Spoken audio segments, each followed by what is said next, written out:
అదే RTV app వార్తల్ని క్షణాల్లో చదివే అవకాశం ఉంటుంది. ఒక న్యూస్ పేపర్, ఒక టెలివిజన్ ఛానల్ మీ చేతుల్లో ఎప్పుడూ ఉంటాయి. అందరికీ నమస్కారం. ఈ రోజున ఆఫీసర్స్ అందరు కూడా ఎలక్షన్ హడావుడిలో ఉంటుంటే వైసీపీ వారు ఓడిపోతున్న భయంతో ఎక్కడికక్కడ న్యాచురల్ రిసోర్సెస్, సహజ సంపన్నులు ఏదైతే ఉన్నాయో అవి దోచుకోవడంలో బిజీగా ఉన్నారు.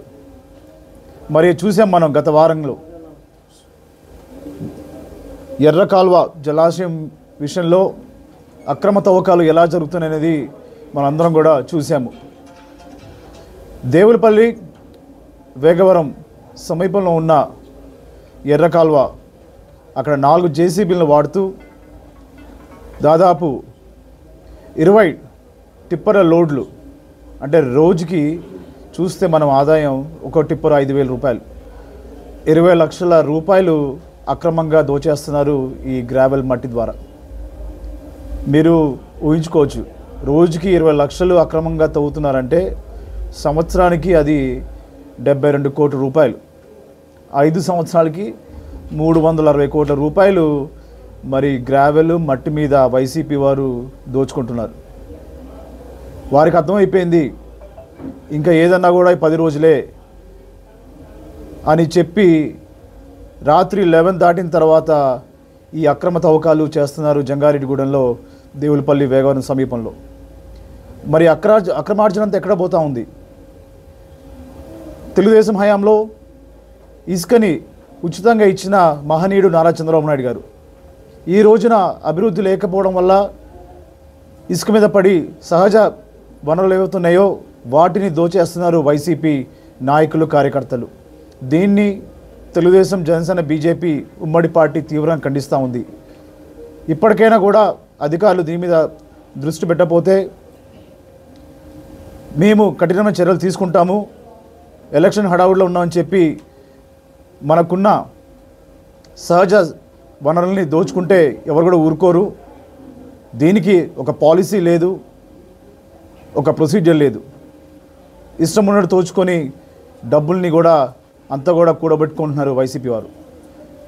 ఈ విషయంపై తగు చర్యలు తీసుకోవాలని చెప్పి నేను డిమాండ్ చేస్తున్నాను. ఇది అక్రాస్ స్టేట్ మొత్తంగా, ఆంధ్రప్రదేశ్ మొత్తంగా అన్ని చోట్ల కూడా ఈ కన్ఫ్యూజన్ క్రియేట్ చేయడానికి 16 కాన్స్టిట్యున్సీస్లో గ్లాస్ టంబ్లర్ గుర్తుని ఇవ్వడం జరిగింది. ఒక పెట్టుకున్నారు నియమాలు ఏంటంటే, ఎక్కడైతే సైకిల్ పోటీ చేస్తుందో అక్కడ గ్లాస్ ఉండకూడదు, ఎక్కడైతే గ్లాస్ పోటీ చేస్తుందో అక్కడ సైకిల్ ఉండకూడదు, బీజేపీ చేస్తుందో మిగతా ఉండకూడదు అనేది పెట్టుకున్నారు. దాన్ని ఉల్లంఘించి జనాల్లో కన్ఫ్యూజన్ క్రియేట్ చేయడానికి అనుకుంటున్నారు. కానీ వైసీపీ ప్రజలు డిసైడ్ అయిపోయారు. ఏ సింబల్ ఎవరికి, ఎవరు క్యాండిడేట్ అనేది క్లియర్గా జనాలు ఫిక్స్ అయిపోయారు. చింతలపూడి విషయంలో, ఏలూరు ఎంపీ విషయంలో సైకిలే గుర్తు, క్యాండిడేట్స్ ఎవరనేది రిజిస్టర్ అయిపోయింది. ఓటర్ డిసైడ్ అయిపోయాడు. వైసీపీ వాళ్ళకి ఏం చేయాలో తెలియక ఇలాంటి చీప్ ట్రిక్స్ చేస్తూ ఏదో కన్ఫ్యూజన్ క్రియేట్ చేద్దాం అనుకున్నారు. కానీ ఓటర్ డిసైడ్ అయిపోయాడు ఆల్రెడీ. తప్పకుండా వచ్చేది ఉమ్మడి ప్రభుత్వం. నారా చంద్రబాబు నాయుడు గారు మన ఆంధ్రప్రదేశ్కి ముఖ్యమంత్రి అవడం ఖాయం. చింతలపూడి టార్గెట్ అందరి మనసులో ఉంది. 30 పైనే మా గోలు, అది 30 పైనే ఉంటుంది తప్పించి 30 తగ్గదు. అలాగే ఏలూరు ఎంపీ విషయం కూడా మేము అంతే మెజారిటీకి పైకి వెళ్తాం తప్పించి తగ్గేది లేదు. Thank you. It's done deal అండి. వాళ్ళు నా నామినేషన్ రిజెక్ట్ చేయాలని చెప్పి అలిగేషన్ తీసుకొచ్చారు, లీగల్ పిటిషన్ వేశారు. అది ఆరో ముందు వచ్చేసి వాళ్ళు ప్రూవ్ చేయలేకపోయారు ఎవిడెన్సెస్ లేకుండా. నాకున్న ఆస్తులు, అప్పులు, వాటి మీద నేను వివరణ ఇచ్చేసాను, అయిపోయింది. That's it. ఇంకా నేను వాళ్ళ భాషలో చెప్పాలంటే చచ్చిన పావునికి చంపను నేను. That's it. Thank you. మరిన్ని వీడియోస్ కోసం ఛానల్ ని సబ్స్క్రైబ్ చేయండి. లేటెస్ట్ అప్డేట్స్ కోసం వాట్సాప్ ఛానల్ ని ఫాలో చేయండి. అండ్ లింక్ డిస్క్రిప్షన్ లో ఉంది.